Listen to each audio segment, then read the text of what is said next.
अच्छा जी, जूबी को ढूंढते हैं। जूबी किधर गई है? जूबी किधर गई है? जूबी ये खड़ी हुई है। तो जूबी, आप यहाँ पे क्या कर रहे हो? मैं वाटरमेलन मैलिन देख रही हूँ। देखो, मैं पापा पापा देखो कितने बड़े हैं। अच्छा, आप वाटरमेलन देख रहे हो। वाटरमेलन कहाँ लगा हुआ है? वहाँ।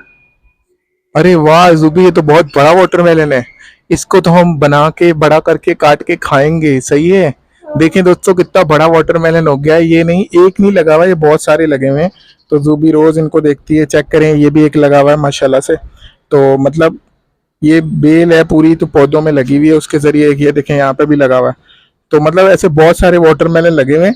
तो जूबी ने कह रही थी बड़े होंगे तो, है ना जूबी, जब बड़े होंगे तब काट के खाने हैं। हाँ।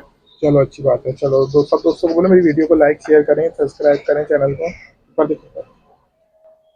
दोस्तों, मेरी वीडियो को लाइक शेयर, चैनल को सब्सक्राइब करें।